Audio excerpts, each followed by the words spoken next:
Ang bawat tao ay may kanya-kanyang estado sa buhay. May mga dumarating sa atin na bagong tao na magbibigay kulay sa malungkot nating buhay. Kahit may mga bagay tayong matutuklasan ngunit taliwas sa ating prinsipyo sa buhay ay mas pipiliin na manahimik na lang sa kapakanan ng ating sarili.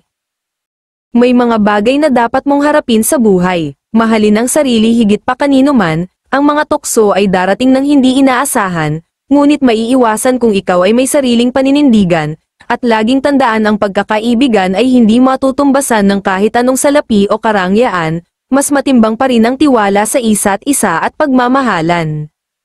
Nagsimula ang ating kwento sa mausok na kalsada. Dala ang sipag at pangarap para sa naiwang pamilya sa probinsya ni Danilo ay lumuwas ng Maynila.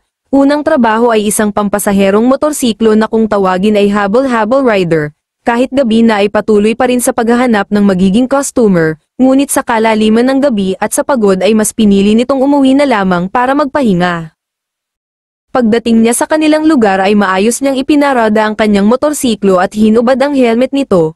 Maya-maya ay dumating ang kanyang kasamahan sa kwarto at ang pinsan nito. Doon nagkamustahan ang bawat isa sa mga nangyari buong araw. Naikwento ng mga ito na huwag na munang umuwi si Danilo sa kanilang tinutuluyan dahil may nagaganap na digmaan na nangyayari doon, ngunit hindi iyon pinansin ni Danilo at nagpatuloy na lang sa kanyang plano na makauwi na at makapagpahinga.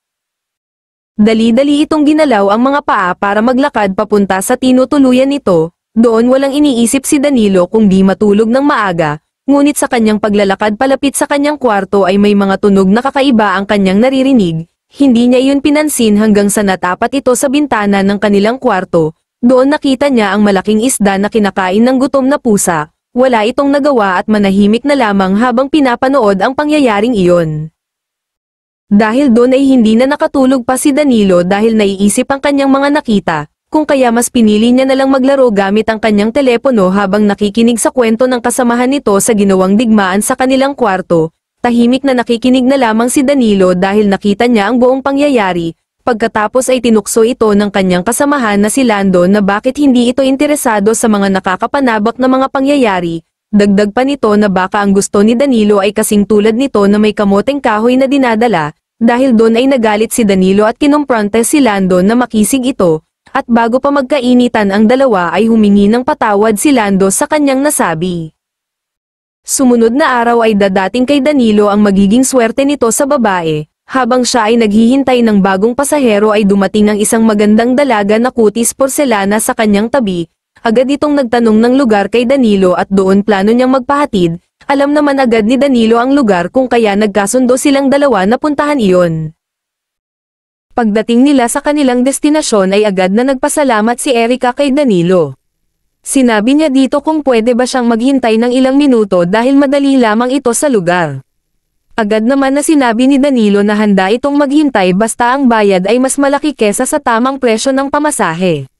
Nagkasundo ang dalawa at nagtungo na si Erica sa kanyang tatagpuin.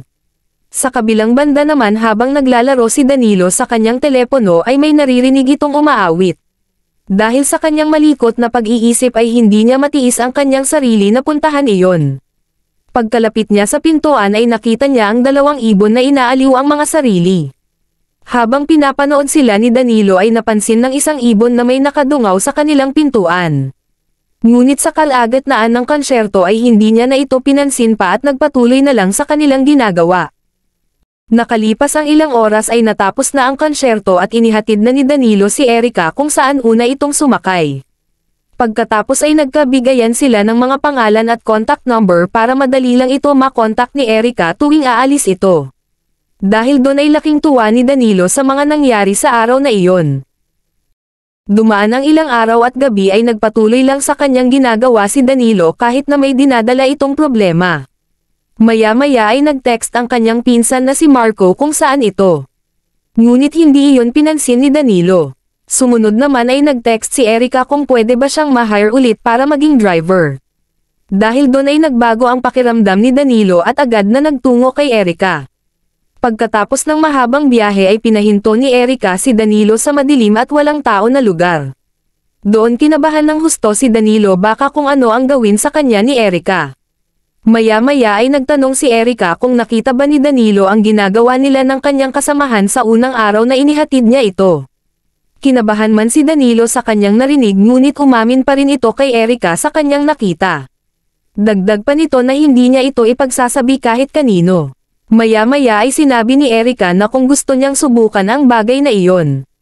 Nagulat naman si Danilo sa kanyang narinig at naging marupok ito dahil palay na ang lumalapit sa manok. Dahil doon ay naranasan ni Danilo na maging isang ganap na lalaki sa araw na iyon. Natapos ang ilang oras na kasiyahan at muling ibinalik ni Danilo si Erika sa lugar nito. Nagkakahulugan na sila ng mga loob mula nung gabing iyon. Binigyan ng bayad ni Erika si Danilo ngunit hindi iyon tinanggap ni Danilo. Sa muli bago pa sila naghiwalay ng landas ay nangako ang bawat isa na magkikita pang muli. Pagka-uwi ni Danilo sa kanyang tinutuluyan ay nagkaasaran ulit sila ni Lando. Hindi na nakapagpigil si Danilo at sinabi niya sa kanila na may nakilala itong magandang babae at nagkaroon ng digmaan na nangyari sa kanilang dalawa. Sa narinig na iyon ng kanyang kasamahan ay kahit papano ay natuwa ang mga ito sa napakagandang balita mula kay Danilo. Bago pa ito matulog ay muling nagbigayan sila ni Erika ng mga mensahe at nagplano na kung pwede ba silang magkita muli bukas ng umaga. Sumunod na araw ay muling nagkita si Erika at Danilo. Nakabihis ng maayos si Erika dahil may maganda itong surpresa para kay Danilo. At doon pinabili niya si Danilo ng magic oil para sa magandang bakbakan na magaganap sa araw na iyon. Nakangiting inabot kay Erika at excited sa susunod na mangyayari. Agad silang umalis at nagtungo sa kanilang destinasyon.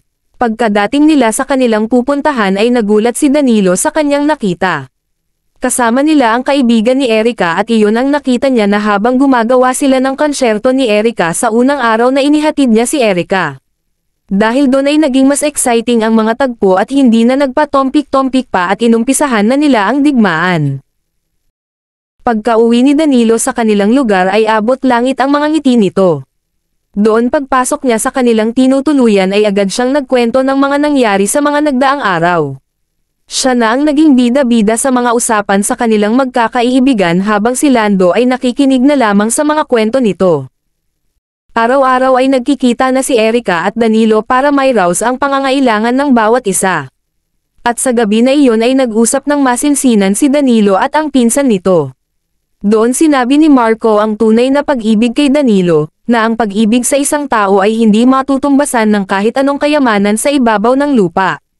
Doon naisip ni Danilo kung ano ang tunay niyang nararamdaman kay Erika at nangako na aaminin niya ang kanyang pag-ibig dito. Sumunod na gabi ay mukhang desidido na si Danilo sa kanyang desisyon na aminin kay Erika ang kanyang nararamdaman. Tulala at balisa ang kanyang pagmumukha na sanay tanggapin ni Erika ang kanyang pagmamahal. Pagkababa ni Erika sa kanyang motor ay hindi na nagdalawang isip si Danilo na sabihin kay Erika ang kanyang nais. Ngunit bago pa matapos ng kanyang mga dila ang nais sabihin kay Erika ay pinigilan siya nito. Sinabi ni Erika na hindi sila pwedeng magkatuluyan dahil may asawa ito at ang ginagawa nila ni Danilo ay parang laro lamang. Dahil doon ay nasaktan si Danilo sa kanyang narinig at sa muli umalis na lang ito na parang basang sisiw. Ngunit walang sekreto ang hindi mabubunyag, pagkalingon ni Erika ay nakita niya si Lando na nakatitig sa kanila na para bang kakainin sila ng buo nito. Si Erika pala ang asawa ni Lando na hindi niya maibigay ang pangangailangan nito kung kaya naghanap ng ibang makakapiling, at ang kasalanan iyon ay nagkaroon ng partisipasyon si Danilo.